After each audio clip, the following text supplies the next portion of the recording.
कुरान कहता है या अय्युहल्लज़ीना आमनू कू अनफुसकुम व अहलीकुम नारा, ऐ ईमान वालो अपने आप को और अपने परिवार को जहन्नम की आग से बचाओ।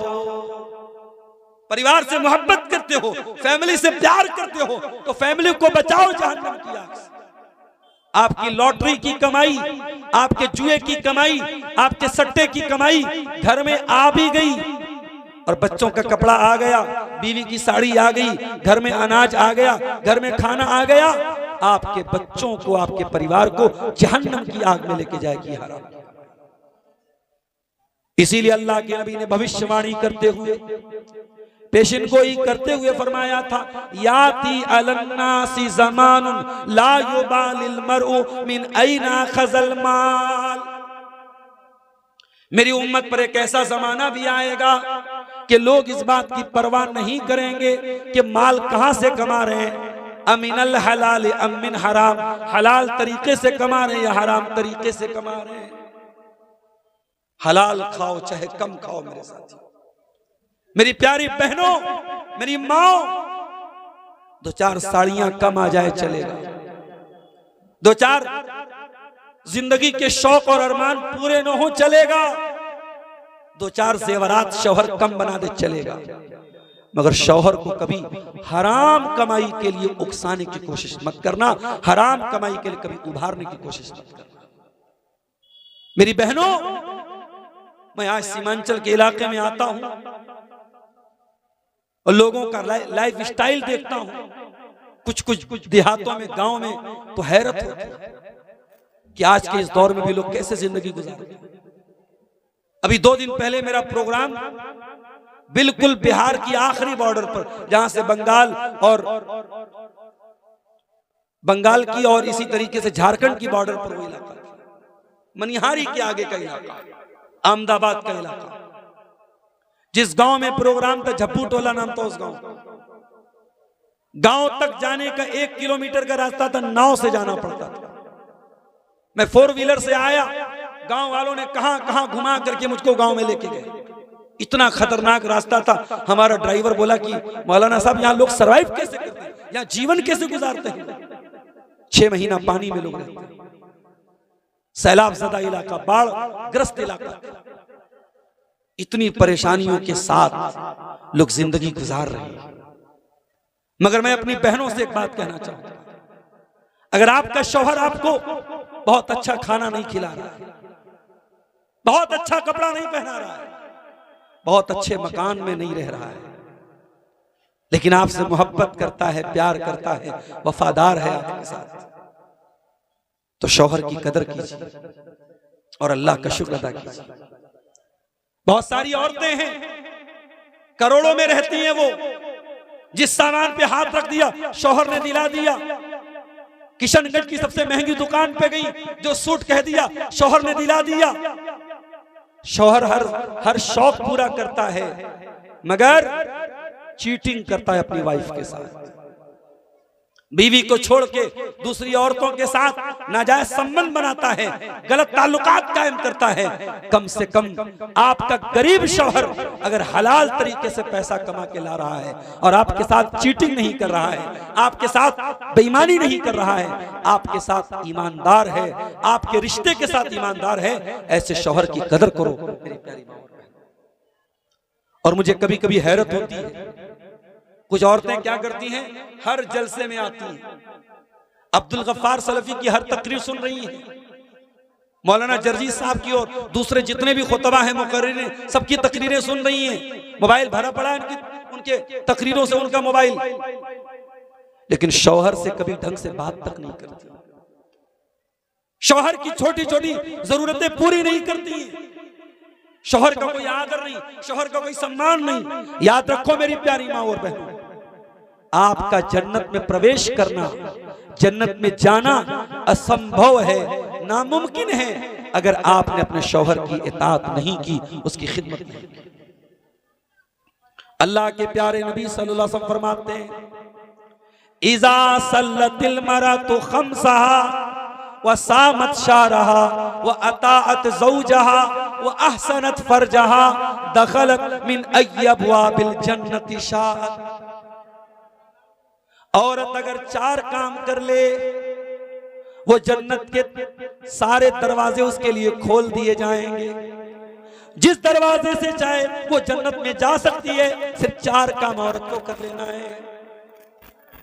5 टाइम की नमाज की पाबंदी करे, रमजान का रोजा रखे, अपने शौहर की इताअत करे, उसकी बात माने, उसकी खिदमत करे, उसकी सेवा करे। और चौथा काम क्या करना है, अपनी इज्जत की, अपनी आबरू की हिफाजत करे। 4 काम कर ले औरत जन्नती है। तो मेरी प्यारी माँ और बहनों, शौहर अगर हलाल तरीके से कमा रहा है तो उसको उकसाने की कोशिश मत करो कि तुम हराम तरीके से कमाओ, लेकिन पैसा आना चाहिए, ये मिजाज मत पैदा करो मेरे साथ। माल से मोहब्बत करो, मगर अल्लाह से बढ़ के नहीं, रसूल से बढ़ के नहीं। ये जो सूद का पैसा घर में आ रहा है और आपके बच्चे खा रहे हैं, बच्चों के बदन में हराम की कमाई दौड़ रही है। अल्लाह के नबी ने फरमाया, फन्नारु औला बिही मा नबत लहमुन मिन सुहतिन, जिस बदन की परवरिश, जिस शरीर की परवरिश हराम कमाई से की जाए, फन्नारु औला बिही, वो शरीर जहन्नम की आग में जलेगा, वो बदन जहन्नम की आग में जलेगा। क्या आप चाहते हैं आपकी बीवी जहन्नम में जले, आपके छोटे छोटे बच्चे जहन्नम की आग में जले? आप कभी नहीं चाहेंगे मेरे साथ। अगर आप अपने बच्चों को जहन्नम की आग से बचाना चाहते हैं, सूद छोड़ दो, ब्याज छोड़ दो, सट्टा छोड़ दो, लॉटरी छोड़ दो, और याद रखो ये हराम रास्ते छोड़ के हलाल तरीके से जो पैसा कमाओगे उसमें सुकून होगा, उसमें शांति। और आगे बढ़िए, वो अमवालुन इख्तरफ्तुमूहा, और ए ईमान वालो, अगर तुम्हें माल से ज्यादा मोहब्बत है अल्लाह के मुकाबले में, रसूल के मुकाबले में, व तिजारतुन तखशौन कसादहा, और ए ईमान वालो, अगर तुमको अपने बिजनेस से ज्यादा प्यार है, अपनी तिजारत से ज्यादा मोहब्बत है, अल्लाह से बढ़ के है, रसूल से बढ़ के है। बिजनेसमैन को तिजारत बहुत प्यारी है। चूंकि मैं बनारस का रहने वाला हूं, अभी आप लोगों ने खबर सुनी होगी, बनारस में बहुत बड़ी मार्केट है जो मुसलमानों की मार्केट है, दाल मंडी की मार्केट, उसको तोड़ा जा रहा है। और क्या कह के तोड़ा जा रहा है कि साहब हमें सड़क चौड़ी कर, और जो मुआवजा दिया जा रहा है वो भी आटे में नमक के बराबर। 1 करोड़ 1.5 करोड़ की जायदाद का मुआवजा 10 लाख 20 लाख दिया जा रहा है। पूरी मार्केट मुसलमानों की है, 90% मुसलमानों की। और आज से नहीं, 100 साल 150 साल से मार्केट बिगड़ती है जिस वक्त जालिम की नीयत नहीं काम आती दलील और हुज्जत। आज दाल मंडी के व्यापारी परेशान हैं, वहां के ताजिर परेशान हैं, मीडिया को बयान दे रहे हैं कि भाई हमें कहीं और मार्केट दी जाए, हमें बसाया जाए, उसके बाद तोड़ा जाए। मगर उनकी सारी दलीलें आज बेकार कर दी गई। तिजारत से एक ताजिर को मोहब्बत होती है, व्यापार से व्यापारी को मोहब्बत होती है, बिजनेस से बिजनेसमैन को मोहब्बत होती है, लेकिन अल्लाह से बढ़ के नहीं होनी चाहिए, रसूल से बढ़ के नहीं होनी चाहिए। मदीना में सूखा पड़ जाता है, अनाज के दाने दाने को लोग तरस जाते हैं। मदीना के अंदर ऊंटों से भरा है काफिला आता है, ऊंटों के ऊपर अनाज की बोरियां लदी हुई हैं, और ये काफिला शाम से आ रहा है। मदीना के सारे व्यापारी हैरान हो गए, इतना सारा अनाज कहां से आया? पता लगा शाम से आया।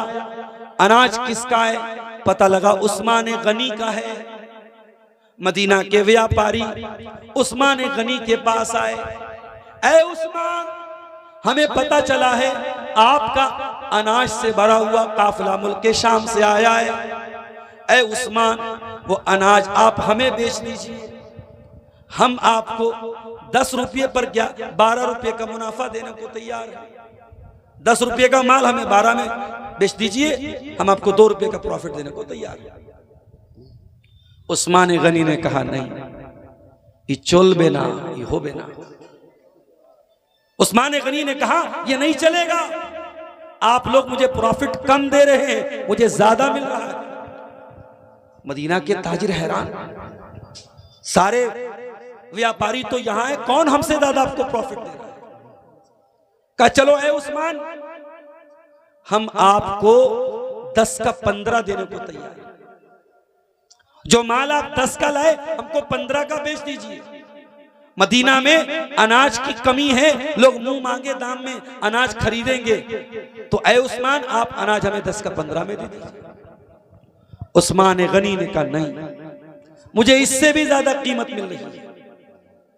मदीना के व्यापारियों ने कहा हम 10 का माल 20 में खरीदेंगे, 100% रिटर्न आपको मिलेगा। लाख का माल लाए। मोहतरम हाजरीन, बीच में शेख मोहतरम को डिस्टर्ब कर रहा हूँ क्योंकि हमारे बीच एक मेहमान खुसूसी जनाब कमरुल हुदा साहब जो साबिक एमएलए हैं और अभी फ़िलहाल कांग्रेस के प्रतिनिधि हैं, उनके साहिबजादे जनाब आसिफ इकबाल साहब तशरीफ लाए हैं, तो उनको सिर्फ शालपोशी करेंगे हमारे जनाब मुज़म्मिल हक बुखारी साहब के ज़रिए से, जो इस इदारे के चेयरमैन हैं, उनके ज़रिए से शालपोशी होगी। जनाब आसिफ इकबाल साहब आप आए।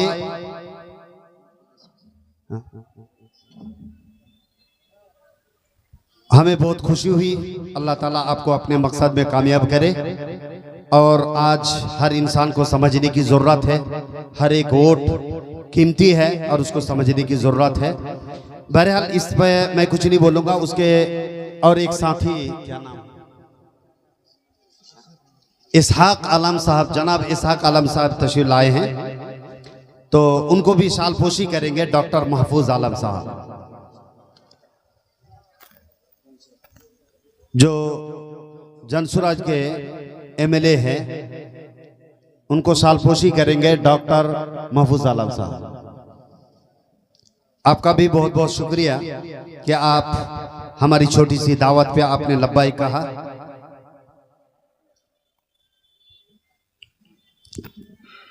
जी शेख शुरू।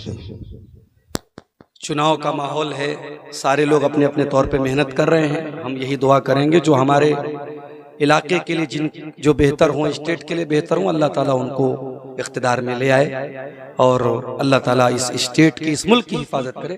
हम इसके लिए दुआ करेंगे। और जो भी उम्मीदवार आते हैं हम सबके लिए अच्छी ख्वाहिशात रखते हैं, उनका इस स्टेज पर वेलकम है। और आपने देखा उनकी शालपोशी भी हो रही है। जनाब आसिफ इकबाल साहब ने 5050 रुपया उन्होंने इस इदारे के लिए दान किया है।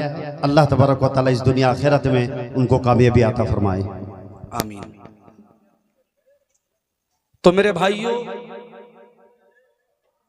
बड़ा अजीब मसला ये है, किशनगंज के प्रोग्रामों में कुछ दिनों से मैं ये देख रहा हूं, 12 बजने के बाद अवामुन्नास तितर बितर होने लगते हैं, जाने लगते हैं। अभी घड़ी में 12:30 हो रहे हैं और हमारे पास मसला ये है कि कुरान और हदीस के अलावा कुछ है नहीं। कहानी, लतीफा, चुटकुला और वो भजन और कीर्तन और भोजपुरी, वो सब आता ही नहीं हमको। और मैं समझता हूं कि अहले हदीस के स्टेज पर उन सब चीजों की जरूरत भी नहीं है। तो मिजाज बहुत अजीबो गरीब होता चला जा रहा है। अब ये जो बीच में फाका नजर आ रहा है, ये मुकर्रिर को थोड़ी अच्छा लगेगा। हम लोग तो भाई चाहते हैं, इसीलिए आप हमको और पहले बिठा दें, 9 बजे ही बिठा दें, जब पब्लिक हो, लोग भरे हुए हो मजमे। लेकिन बहरहाल जितने लोग बैठे हैं आप गौर से सुन रहे हैं, अल्लाह आपको जज़ाए खैर दे। हमारी माएँ बहनें भी सुन रही हैं। मैं बहुत लंबी तकरीर नहीं करूंगा। मोहब्बत रसूल का मौजू है, बहुत इमोशनल मौजू है, बहुत अहम मौजू है। और मैं पिछले 1 हफ्ते से बहुत परेशान हूँ क्योंकि मुसलसल तकरीरें हो रही हैं। गला मेरा बिल्कुल बैठा हुआ है। एक दिन मोबाइल पे मैंने चैट जीपीटी से पूछा कि भाई साहब मेरा गला बहुत बैठा है, क्या करना चाहिए? उसने कहा 48 घंटे आपको कुछ नहीं बोलना चाहिए। मैंने कहा ईटा तो होवे ना, ईटा होवे ना। मैं टीचर हूँ, सुबह से लेकर दोपहर तक मदरसे में पढ़ाना है, फिर शाम को डेली तकरीर करना है। आराम गले को आराम तो नहीं मिल सकता है।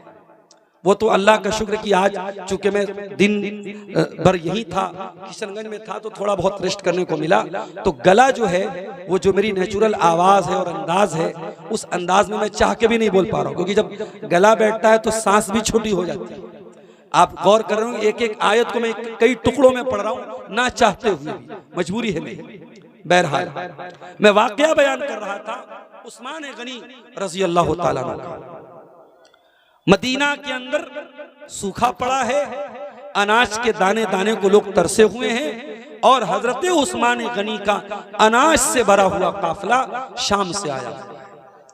मदीना के व्यापारियों ने कहा, ऐ उस्मान, हम आपका सारा अनाज 10 का 20 में खरीदने को तैयार है, 100% रिटर्न देने को तैयार है आपको, आप हमें बेच दीजिए। उस्मान गनी ने कहा, ऐ मदीना के व्यापारियों, ऐ मदीना के ताजिरों, मुझे आपसे ज्यादा प्रॉफिट मिल रहा है, मुझे आपसे ज्यादा मुनाफा मिल रहा है। मदीना के व्यापारियों ने कहा, कौन है जो आपको हमसे ज्यादा प्रॉफिट दे रहा है? सारे ताजिर तो यहां पर हैं, कौन आपको हमसे ज्यादा प्रॉफिट दे रहा है? हजरत उस्मान गनी ने कहा, मेरा अल्लाह कुरान में कहता है कि जो एक नेकी करेगा फलहू अशरु अमसालिहा, उसको 10 गुना सवाब मिलेगा।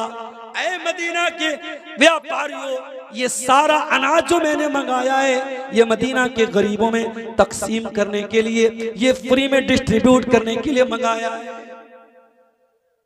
उस्मान गनी के दौर में कैमरा नहीं था, कैमरा होता तो गरीबों को अनाज देने का कुछ फोटो खींच लेते। क्यों? किसी गरीब को अनाज देने के पहले फोटो चलो भाई ठीक है, अगर फोटो इसलिए खींच रहे हो कि जिसने डोनेट किया उसको दिखाना है तो चलो बात अलग बात है। पूरे सोशल मीडिया पे वायरल करना कि मैं बेवा को अनाज दे रहा हूं, मैं यतीम बच्चों को पैसा दे रहा हूं, ये नेकियों का प्रचार है मेरे प्यारे साथ। वो जमाना था लोग नेकी करते थे और कहते थे नेकी कर दरिया में डाल। अब जमाना बदल गया, नेकी कर यूट्यूब पे डाल, नेकी कर इंस्टा पे डाल, नेकी कर फेसबुक पे डाल, नेकी कर स्टेटस पे डाल, नेकी कर सोशल मीडिया पे डाल।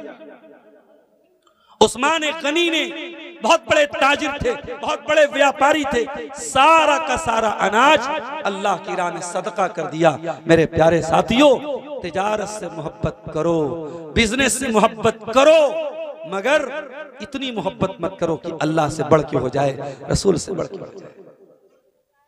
और आखिरी चीज फरमाया, व मसाकिनो तरदौनहा, और ऐ ईमान वालों, मोहब्बत रसूल की 8वीं कसौटी यह है कि अगर तुमको अल्लाह से बढ़ के और रसूल से बढ़ के अपना मकान प्यारा हो जाए, अपना घर प्यारा हो जाए, अपनी रिहाइश प्यारी हो जाए, फतरब्बसू हत्ता याती अल्लाहु बिअम्री, तो तुम अल्लाह के अजाब की प्रतीक्षा करो, तुम अल्लाह के अजाब का इंतजार करो। यह है कसौटी, मोहब्बत रसूल। If you love Prophet Muhammad, you should follow these conditions. अगर आप अल्लाह के प्यारे रसूल से मोहब्बत करते हैं तो ये 8 चीजों पर आपको खरा उतरना पड़ेगा। बाप दादा से बढ़ के, औलाद से बढ़ के, भाई बंधु से बढ़ के, बीवी से बढ़ के, खानदान से बढ़ के, माल से बढ़ के, तिजारत से बढ़ के, और घर बार से बढ़ के मोहब्बत करनी पड़ेगी अल्लाह से और उसके रसूल से। अच्छा, यहां पे एक सवाल पैदा होता है, हम अपने रसूल से मोहब्बत क्यों करें? भाई दुनिया में लोग किसी से मोहब्बत करते हैं उसकी किसी खूबी की वजह से। क्रिकेट देखने वाले विराट कोहली से प्यार करते हैं, उसके फैन हैं, भाई विराट कोहली बहुत अच्छा बैट्समैन है। फुटबॉल देखने वाले रोनाल्डो से बहुत मोहब्बत करते हैं, बहुत बड़ा फुटबॉलर है, बहुत बड़ा फुटबॉल का खिलाड़ी है। कोई अच्छी आवाज का मालिक है, हमें आवाज से प्यार है। किसी की कोई खूबी है, कोई कला है, कोई हुनर है, हमें उससे प्यार है। सवाल यह है, हमें अपने रसूल से क्यों प्यार है? जवाब यह है कि दुनिया की कौन सी ऐसी खूबी थी, दुनिया का ऐसा कौन सा कमाल था दुनिया का ऐसा कौन सा बेहतरीन हुनर था जो जनाब मोहम्मद रसूलुल्लाह सल्लल्लाहु अलैहि वसल्लम के अंदर नहीं था। शायर कहता है, हुस्ने यूसुफ यदे मूसा, हुस्ने यूसुफ दमे ईसा यदे बैजादारी। यूसुफ अलैहिस्सलाम बड़े खूबसूरत थे, ईसा अलैहिस्सलाम अल्लाह के हुक्म से मुर्दों को जिंदा कर देते थे, मूसा अलैहिस्सलाम अपने हाथ में अल्लाह के हुक्म से हाथ निकालते थे तो सफेदी चमकने लगती थी। हुस्ने यूसुफ दमे ईसा यदे बैजादारी, आंचे खूबा हमादारंद तू तन्हादारी। ऐ मेरे नबी, सारे नबियों की खूबियां अपनी जगह और सारी खूबियां अगर इकट्ठा हो गई, अगर जमा हो गई तो ऐ अल्लाह के आखिरी नबी आपके अंदर जमा हो गई। जज़ाकल्लाह बेटा। सारे नबियों की खूबियां जमा हो गई अल्लाह के प्यारे नबी के अंदर। खूबसूरत इतने थे, हसन बिन साबित कहते हैं, व अहसन मिन कलम तरक़त ऐनी व अजमल मिन कलम तलिदिन निसाउ। ऐ अल्लाह के आखिरी नबी, आपसे ज्यादा हसीन व जमील इंसान मैंने देखा ही नहीं, और आपसे ज्यादा खूबसूरत बच्चा किसी माँ ने जना ही नहीं। खुलिक़त मुबर्रअम मिन कुल्लि ऐबिन कअन्नका क़द खुलिक़त कमा तशाउ। अरे आप तो इतने खूबसूरत हैं, ऐसा लगता है अल्लाह ने आपको वैसे पैदा किया है जैसे आपकी इच्छा थी, जैसे आप चाहते थे। खूबसूरत इतने थे और कमाल इतना था, अखलाक ऐसा था कि कुरान कहता है, व इन्नका लअला खुलुक़िन अज़ीम। ऐ नबी, आपका अखलाक बहुत आला है, आपका कैरेक्टर बहुत ऊंचा है। जालिम से लिया जुल्म का बदला न किसी वक्त, मारा भी तो अखलाक की तलवार से मारा। अखलाक ऐसा था मेरे भाई, पत्थर बरसाने वालों पर भी नबी ने फूल बरसाए हैं, दुआएं की है नबी ने। मेरे प्यारे साथियों, उस नबी से मोहतरम हाज़रीन, मजबूरी के साथ शेख मोहतरम को मजबूर कर रहा हूँ, डिस्टर्ब दे रहा हूँ। हमारे इसहाक आलम साहब जो विधायक प्रतिनिधि हैं किशनगंज विधानसभा जनसुराज पार्टी से, वो 2 मिनट के लिए शेख मोहतरम को डिस्टर्ब देना चाहते हैं। जनाब इसहाक आलम साहब को मैं मदऊ करूँगा क्या आए और सामिन के सामने अपनी बात। अस्सलाम वालेकुम रहमतुल्लाहि बरकातुहू। आज हमारे बीच हमारे सभी उलमाए इकराम और यहाँ उपस्थित हमारे सभी हजरात बंधु, आज हम सब एक दीनी कार्यक्रम में हम सब उपस्थित हैं और दीनी कार्यक्रम में हम सबको कुछ सीखने के लिए आए हैं। अल्लाह हमें तौफीक दे कि हम अच्छे चीज़ों को सीख करके यहाँ से जाएं और नेक रोजी और नेक कामों में अपने समय को और अपने माहौल को गुजारें, क्योंकि नेकी ही दुनिया में लेकर के आपको यहाँ से रुखसत करेगी, कुछ नहीं जाएगा साथ में।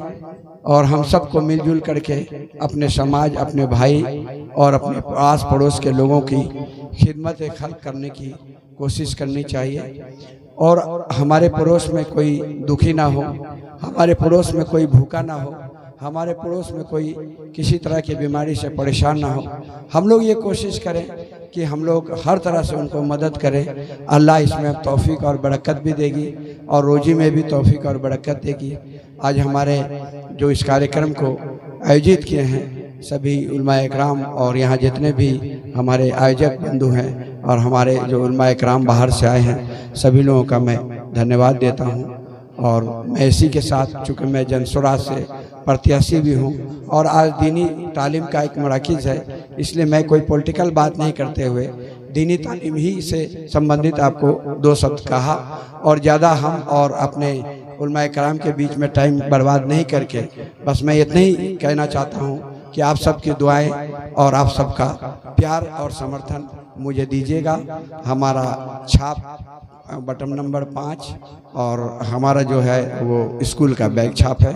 और इसी के साथ अस्सलाम वालेकुम रहमतुल्लाहि व बरकातुहू।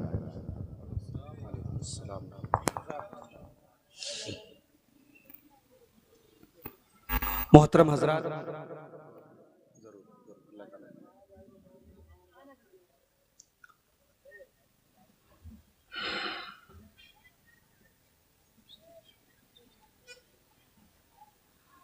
मैं अर्ज ये कर रहा था कि हम अपने नबी से प्यार क्यों करते हैं। दुनिया में किसी की कोई खूबी हमें भा जाती है, अच्छी लगती है, इसलिए हम उससे प्यार करते हैं। अल्लाह के नबी सल्लल्लाहु अलैहि वसल्लम तमाम खूबियों का मजमुआ थे। कौन सा ऐसा कमाल था, कौन सी ऐसी खूबी थी जिसमें आप आगे नहीं थे। आप बहादुर भी थे, और बहादुर इतने थे, जंगे हुनैन का मौका था, दुश्मन के तीरों से घबरा के मुसलमान मैदान छोड़ के भागने लगे। लेकिन कायद वो होता है, लीडर वो होता है, जब कौम पे मुसीबत आए तो वो पीठ फेर के ना भागे, कौम के लिए खड़ा हो जाए। अल्लाह के प्यारे नबी मैदान जंग में खड़े हो गए, और आपने अपनी आइडेंटिटी को छुपाया नहीं, अपनी पहचान को छुपाया नहीं। डर था, खतरा था, रिस्क था कि दुश्मन आपका खात्मा कर सकता है। आपने मैदान जंग में बीच में खड़े होकर कहा, अनन नबी ला कज़िब अना इब्न अब्दुल मुत्तलिब। ऐ दुनिया वालों सुन लो, मैं अल्लाह का आखिरी नबी हूं, सच्चा नबी हूं, मैं झूठा नहीं हूं, मैं अब्दुल मुत्तलिब की औलाद हूं। उस नबी से हम प्यार क्यों ना करें मेरे साथी। अगर दुनिया में किसी से प्यार इसलिए होता है कि उसके अंदर कोई खूबी है, कोई कमाल है, कोई हुनर है, तो मेरे नबी दुनिया की तमाम खूबियों के मालिक थे मेरे प्यारे साथी। जब अल्लाह के नबी के ऊपर कुरान की पहली वही नाजिल हुई और सूरह अलग की 5 आयतें आपके ऊपर उतारी गई, और अल्लाह ताला ने आपके कंधे पर नबूवत की जिम्मेदारी डाली, आप घबराए घबराए घर आए और अपनी बीवी खदीजा से आपने फरमाया, ज़म्मिलूनी ज़म्मिलूनी, ऐ खदीजा जल्दी से चादर लाके मुझे उड़ा दो। खदीजा चादर लाई, शौहर को तसल्ली दी, कहा है मेरे सरताज क्या बात है, क्यों इतना घबराए हुए हैं। आपने पूरी दास्तान सुना दी, पूरा वाकया सुना दिया। आपने फरमाया, ऐ खदीजा अल्लाह ताला ने मुझको अपना आखिरी नबी बनाया है, मेरे कंधे पर बहुत बड़ी जिम्मेदारी डाल दी अल्लाह ने। ऐ खदीजा इन्नी खशीतु अला नफ्सी, मुझे डर है कहीं इस जिम्मेदारी का निर्वहन करने में, इस जिम्मेदारी को उठाने में कहीं मेरी जान न चली जाए, मैं खत्म न हो जाऊं। उस मौके पर हजरत खदीजा रजी अल्लाह ताला अन्हा ने जो तसल्ली देने के लिए जो अल्फाज इस्तेमाल किए थे वो बड़े बेहतरीन अल्फाज थे, सोने के हुरूफ से लिखे जाने के काबिल थे। हजरत खदीजा ने फरमाया, कल्ला वल्लाही मा युखज़ी कल्लाहु अबदा। ऐ मेरे सरताज, अल्लाह की कसम, अल्लाह ताला आपको रुसवा नहीं करेगा, अल्लाह ताला आपको जलील नहीं करेगा। इन्नका लतसिलुर रहीम व तुक्सिबुल मादूम व तुक़रिज़ ज़ईफ़ व तुईनु अला नवाइबिल हक़्क़ी। ऐ मेरे सरताज, आप तो गरीबों के सहारा हैं, आप तो मेहमानों की मेहमान नवाजी करते हैं, आप तो रिश्तेदारों से रिश्ता जोड़ते हैं। ऐ मेरे सरताज, अल्लाह ताला आपको कभी बेसहारा नहीं करेगा। अखलाक ऐसा था मेरे नबी का, किरदार ऐसा था मेरे नबी का। और दुनिया में हम किसी से इसलिए भी मोहब्बत करते हैं कि उसका एहसान होता है हमारे ऊपर। भाई माँ से मोहब्बत क्यों करते हैं? माँ का बड़ा एहसान है हमारे ऊपर। बाप से मोहब्बत क्यों करते हैं? बाप का बड़ा एहसान है हमारे ऊपर। सवाल यह है कि क्या हमारे नबी का भी हमारे ऊपर एहसान है? बहुत बड़ा एहसान है। कुरान कहता है, लक़द जाअकुम रसूलुम मिन अनफुसिकुम अज़ीज़ुन अलैहि मा अनित्तुम हरीसुन अलैकुम बिल मुमिनीना रऊफ़ुर रहीम। ऐ ईमान वालो, तुम्हारे पास वो रसूल आए हैं जो तुम ही में से हैं, और वो तुमसे बहुत प्यार करते हैं, बहुत प्रेम करते हैं, तुम्हारी तकलीफ उनको बर्दाश्त नहीं है। अल्लाह के नबी अपनी उम्मत से बहुत प्यार करते थे। सलाम उस पर जो उम्मत के लिए रातों को रोता था, सलाम उस पर जो फर्शे खाक पर जाड़े में सोता था, सलाम उस पर के जिसके घर में चांदी थी न सोना था, सलाम उस पर के टूटा बोरिया जिसका बिछौना था। वो नबी रातों को हमारे लिए रोते थे मेरे साथी, आंसू बहाते थे अपनी उम्मत के लिए। उस नबी से हम प्यार क्यों न करें, उस नबी से हम मोहब्बत क्यों न करें मेरे साथी। उस नबी ने हमें वो दीन दिया, वो शरीयत दी जो तमाम शरीयतों में सबसे बेहतरीन शरीयत है। हर एटमॉस्फेयर में, हर माहौल में, हर युग में, हर दौर में इस्लाम एक प्रैक्टिकल दीन है। इस्लाम पर अमल करना कभी मुश्किल नहीं। पानी नहीं मिल रहा है, तयम्मुम कर लो। सफर में हो, कसर करके नमाज पढ़ लो। सफर में हो, रोजा बाद में रख लो, कज़ा कर लो। औरत पीरियड में है, कमजोरी का जमाना है, पीरियड में औरत परेशान रहती है, बीमार रहती है, शरीयत ने छूट दे दी, नमाज नहीं पड़ेगी। आप गौर करो, अल्लाह ने हमें कितनी बेहतरीन शरीयत से नवाजा है, कदम कदम पे, जिसमें हमारी आसानी का ख्याल रखा गया, हमारी सहूलत का ख्याल रखा गया। अब हम अपनी तकरीर के आखिरी खंड की तरफ आते हैं। मोहब्बत रसूल क्यों जरूरी है, यह भी आपने सुन लिया। मोहब्बत रसूल की कसौटी क्या है, यह भी आपने सुन लिया। अब आखिरी जो अहम पॉइंट है, मोहब्बत रसूल का तकाजा क्या है। दुनिया की हर मोहब्बत के कुछ तकाजे होते हैं।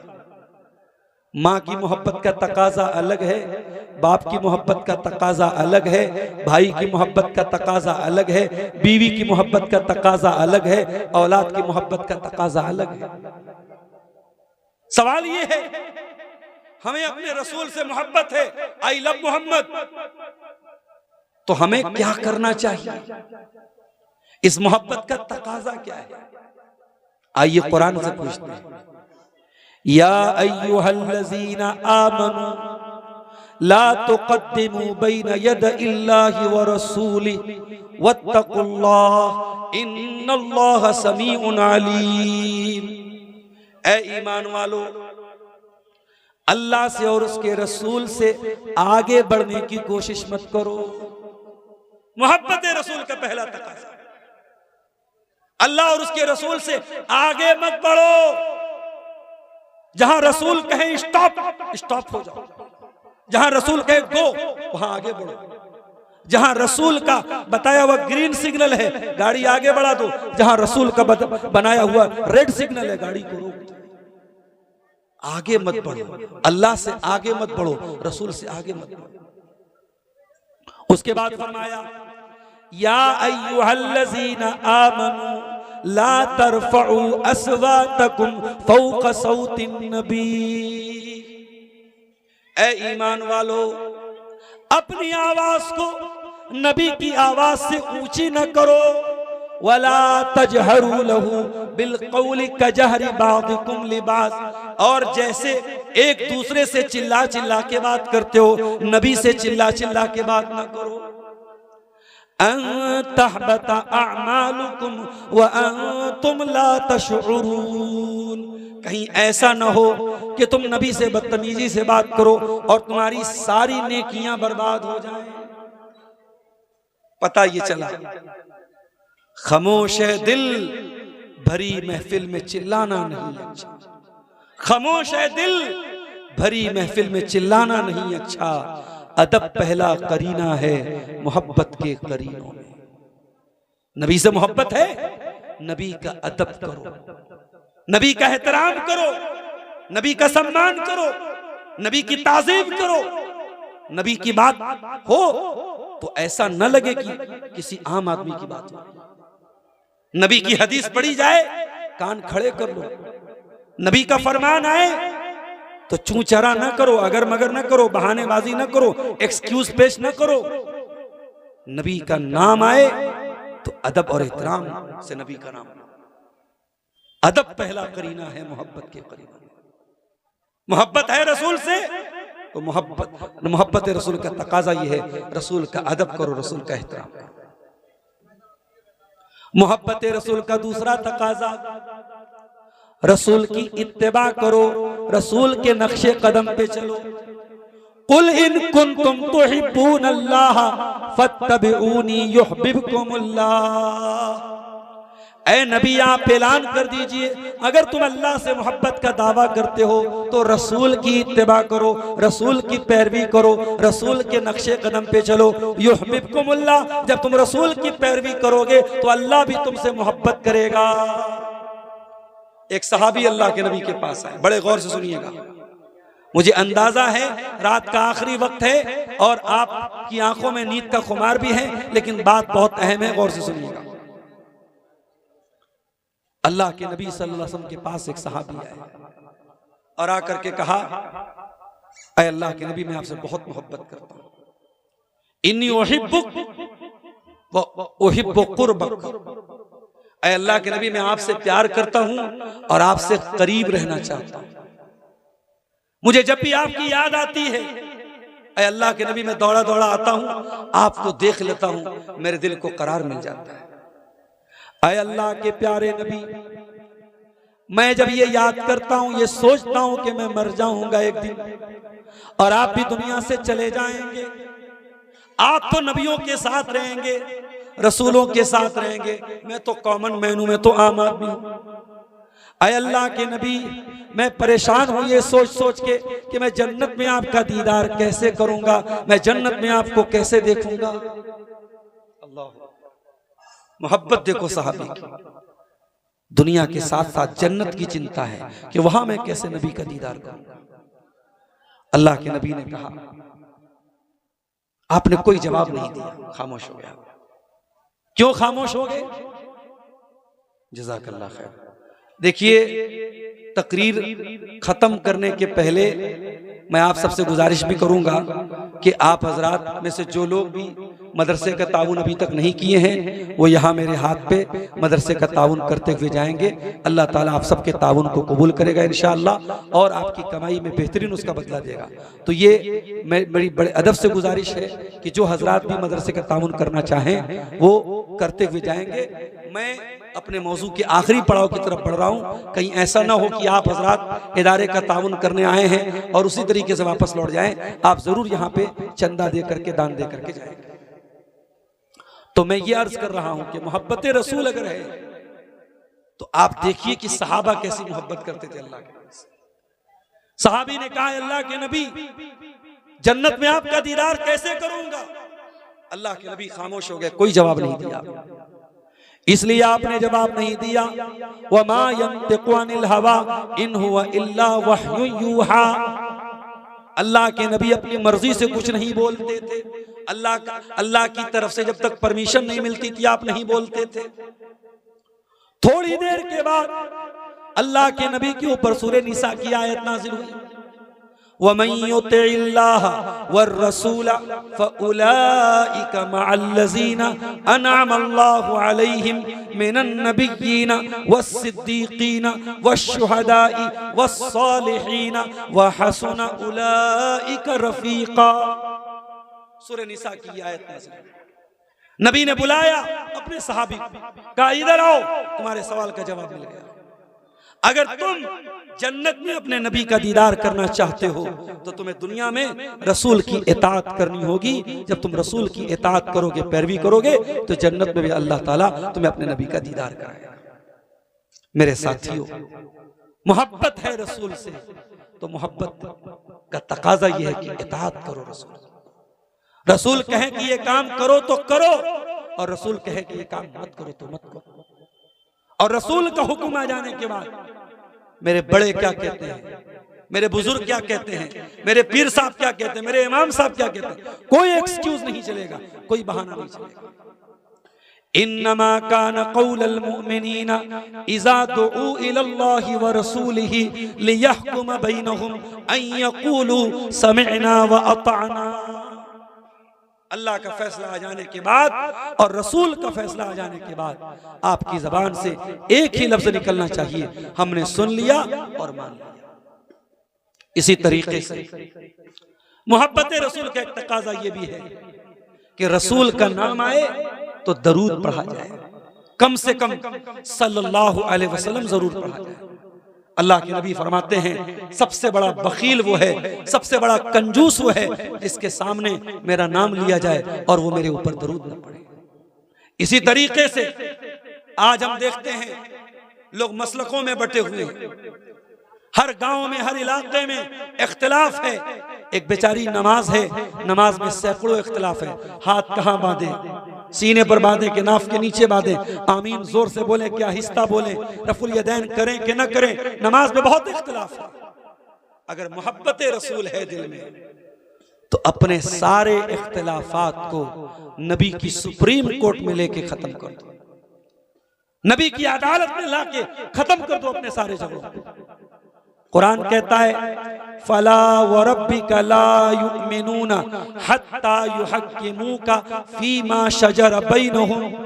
ऐ मेरे नबी, ये लोग मोमिन नहीं हो सकते जब तक अपने तमाम झगड़ों में आपको अपना फैसल न बना ले, हकम न बना ले, आपके डिसीजन को लास्ट एंड फाइनल डिसीजन न मान ले। नबी का फैसला आ जाए, सरे तस्लीम खम कर दिया जाए, नबी के फैसले पर सारे झगड़े खत्म कर दिए जाए। मेरे साथियों, मोहब्बत रसूल का एक तकाजा ये भी है मेरे साथियों कि रसूल की मदद की जाए। सोशल मीडिया पे आज अल्लाह के नबी को खुलेआम गालियां दी जाती है, बुरा भला कहा जाता है, कीचड़ उछाला जाता है। हजरत आयशा के साथ आपका जो निकाह हुआ, उस निकाह को बुनियाद बना के अल्लाह के नबी के बारे में बड़ी बाजारी और बड़ी गंदी जबान इस्तेमाल की जाती है। मगर मेरे भाइयों, हमारी जिम्मेदारी क्या है? गाली के जवाब में हम भी गाली देने। अगर आपको अपने नबी का डिफेंस करना है, अपने नबी के बारे में सही बात बताना है, तो आपको पढ़ना पड़ेगा नबी के बारे में, नबी की सीरत को जानना पड़ेगा। आज बंगला जुबान में, उर्दू जुबान में, हिंदी जुबान में, इंग्लिश जुबान में, दुनिया की तमाम जिंदा जुबानों में अल्लाह के नबी की सीरत पर किताबें मौजूद हैं। और मैं जिस स्टेट से बिलोंग करता हूं, उत्तर प्रदेश की सरजमीन, और जिस शहर से मैं आया हूं, बनारस, बनारस में हमारी जमात का बड़ा इदारा है, मरकजी इदारा है जामिया सलफिया। उसी जामिया सलफिया के कमरे में बैठकर आज से तकरीबन 50 साल पहले मुबारकपुर के एक आलिम ने, जिनका नाम अल्लामा सफीउर रहमान मुबारकपुरी था, उन्होंने सऊदी अरब में होने वाले एक कंपटीशन के लिए, एक मुकाबले के लिए किताब लिखी थी, और किताब का नाम उन्होंने रखा था अर्रहीकुल मख्तूम। और उस कंपटीशन में सैकड़ों किताबों के बीच में बनारस की सरजमीन पर लिखी गई वो किताब, और उत्तर प्रदेश के एक आलिम के द्वारा लिखी गई वो किताब पहला इनाम पाती है। उस जमाने में 50,000 रियाल का इनाम, तकरीबन 10 लाख रुपए का इनाम उनको मिलता है। और इतना ही नहीं, पूरी दुनिया की जबानों में वो किताब छपती है और पढ़ती है। अगर आप नबी से प्यार करते हैं तो मैं आपसे कहूंगा कि जिंदगी में कम से कम एक बार अर्रहीकुल मख्तूम को जरूर पढ़ लेना। मदरसे में बच्चियां पढ़ रही हैं, मदरसे में बच्चे पढ़ रहे हैं, मैं आम पब्लिक से कहूंगा, आम लोगों से कहूंगा, जिंदगी में एक बार पूरी अर्रहीकुल मख्तूम जरूर पढ़ लेना। जब आप नबी की सीरत को पढ़ेंगे, नबी की जीवनी को पढ़ेंगे, नबी के हालात को पढ़ेंगे, तब आप दुनिया को बता सकेंगे कि क्या गलत है और क्या सही है, क्या सच है और क्या झूठ है। मदरसे में है आप? माशाअल्लाह। देखिए हमारे जामिया हाजरा लिल बनात में ये किताब सिलेबस में है, निसाब में है, बच्चियां और बच्चे पढ़ते हैं इसे। तो मेरे भाइयों, नबी की मदद करो। फल्लज़ीना आमनू बिही व अज़्ज़रूहु व नसरूहु, जो लोग नबी पर ईमान लाएंगे, जो नबी की मदद करेंगे, जो नबी का एहतराम करेंगे, वत्तबउन नूरल्लज़ी उन्ज़िला मअहू, और जो नबी के ऊपर उतारी गई शरीयत की पैरवी करेंगे, फ़उलाइका हुमुल मुफ़्लिहून, वही लोग कामयाब होंगे। अगर आप कामयाब होना चाहते हैं तो ये काम आपको करना पड़ेगा। मेरी प्यारी माँ और बहनों, आपसे भी गुजारिश करूंगा, नबी से प्यार करती हो तो नबी की बेटियों के तरीके पर चलो, नबी की बीवियों के तरीके पर चलो, बेपर्दा न घूमो, बेहयाई न करो, बनाओ सिंगार करके, सज संवर करके बेपर्दा घर से न निकलो, अपनी मर्यादा में रहो, अपनी सीमा में रहो, अपनी हद में रहो। ये नकाब, ये बुर्का, ये हिजाब, इसकी लाज को रखो। हिजाब पहनने के बाद कोई ऐसा काम न करो जो हिजाब के लायक न हो, जो पर्दे के लायक न हो। इस पर्दे की लाज रखो मेरे प्यारे बहनों। आज हालात ये है, मुसलमान लड़की घर से निकलती है, बेपर्दा निकलती है, बाप को कोई फर्क नहीं पड़ता, भाई को कोई फर्क नहीं पड़ता। और हमारे यूपी में एक जगह है इलाहाबाद, इसका नाम हमारे योगी जी ने बदल के प्रयागराज कर दिया। इलाहाबाद की धरती पर एक शायर गुजरे थे, उनका नाम था अकबर इलाहाबादी। उन्होंने 100 साल पहले कहा था, बेपर्दा नजर आई कल जो चंद बीबियां, बेपर्दा नजर आई कल जो चंद बीबियां, अकबर जमी में गैरत कौमी से गड़ गया, पूछा जो उनसे आपका पर्दा वो क्या हुआ, कहने लगी कि अक्ल पे मर्दों के पड़ गया। मेरे प्यारे भाइयों, औरत का पर्दा जब सरकता है और सर से उतरता है तो पहले मर्दों की अकल पे पड़ता है, मर्दों के दिमाग पे पड़ता है। इसलिए गैरतमंद बनो, खुददार बनो, इज्जतदार बनो, हयादार बनो, दयूस न बनो, बेगैरत न बनो। जिस नबी के चाहने वाले हो वो नबी हया वाले थे, वो नबी शर्मीले थे, वो नबी गैरत वाले थे।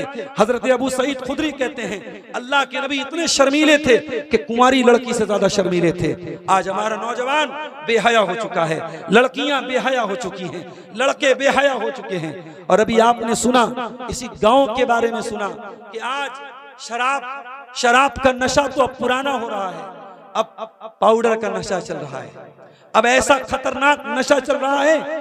बनारस में एक साहब ने मुझको बताया कि साइकिल का जो पंचर बनाते हैं, साइकिल और बाइक का जो पंचर बनाते हैं, उसमें जो सॉल्यूशन लगाते हैं, जो मटेरियल लगाते हैं, कितने नशाखोर लोग उसका नशा करते हैं।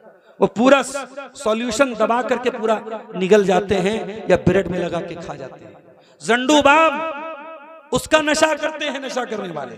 इसी तरीके से दवाखाने की दवा की दुकान पे जो कप सिरप होते हैं उसका नशा करते हैं। आज नशे की नई नई वैरायटी इजाद हो रही है, नए नशे की नई नई शक्ल इजाद हो रही है। मेरे प्यारे साथियों, ये नशा करके अपने शरीर को भी तुम खोखला कर रहे हो, अपने परिवार को भी तुम बर्बाद कर रहे हो और अपने समाज को भी तुम बर्बाद कर रहे हो। मेरे अजीजों, ये चंद गुजारिशात मैंने आपके सामने रखी थी मोहब्बत रसूल के मौजू पर, इस उम्मीद के साथ कि हम सिर्फ नारे लगाने वाली मोहब्बत नहीं करेंगे, हम प्रैक्टिकल मोहब्बत करेंगे, हम अपने रसूल से सच्ची मोहब्बत करेंगे। हम अल्लाह से दुआ करते हैं, रब्बुल आलमीन अपने प्यारे नबी से हम सबको सच्ची मोहब्बत करने की तौफीक अता फरमा। इलाल आलमीन हमारे वो नौजवान साथी जो राह रास्त से भटके हुए हैं, किसी भी गलत काम में वो लिप्त हैं, किसी भी गंदगी में वो मुब्तला हैं, परवरदिगार उनको अपनी इस्लाह करने की तौफीक अता फरमा। इलाल आलमीन हमारी वो बहनें जो बेहयाई और बेपर्दगी और गलत काम में लिप्त हैं, ऐ अल्लाह उन्हें जल्द से जल्द तौबा करके सही राह पे लौटने की तौफीक अता फरमा। ऐ अल्लाह हमारे वो भाई जो बीमार हैं उनको शिफाए कामिला आजला अता फरमा, जो रोजी रोटी से परेशान हैं उनके कारोबार में बरकत नसीब फरमा। ऐ अल्लाह इस इदारे के जो जिम्मेदार हैं, ऐ अल्लाह उनको इखलास के साथ इस इदारे को चलाने की तौफीक अता फरमा और गांव वालों को और इलाके के लोगों को इस इदारे का हर तरीके से सपोर्ट करके इसे आगे ले जाने की तौफीक अता फरमा। ऐ अल्लाह आगे हमारे इस बिहार स्टेट में इलेक्शंस हैं, आज एक चरण की वोटिंग हुई है, दूसरे चरण की 11 तारीख को होने वाली है, 14 को रिजल्ट है। ऐ अल्लाह हम तुझसे दुआ करते हैं इस स्टेट का और इस मुल्क का इख्तिदार अमन पसंद, इंसानियत पसंद और अमन और शांति और भाईचारा जो ताकतें चाहती हैं, ऐ अल्लाह उन ताकतों के हाथ में जाए। और जो मुल्क को बांटना चाहती हैं, जो नफरत को फैलाना चाहती हैं, जो मुल्क को तोड़ना चाहती हैं, ऐ अल्लाह ऐसी ताकतों को तू नाकाम कर दे, ऐसी शक्तियों को तू नाकाम कर दे। ऐ अल्लाह हमें जब तक तू दुनिया में जिंदा रख, इस्लाम पर जिंदा रख और हम सबका खात्मा ईमान पर हो। आमीन। रब्बना तक़ब्बल मिन्ना इन्नका अंतस समीउल अलीम व तुब अलैना इन्नका अंतत तव्वाबुर रहीम व सल्लल्लाहु तआला अला नबिय्यिना मुहम्मद व अला आलिहि व सहबिहि अजमईन। वस्सलामु अलैकुम व रहमतुल्लाहि व बरकातुहू।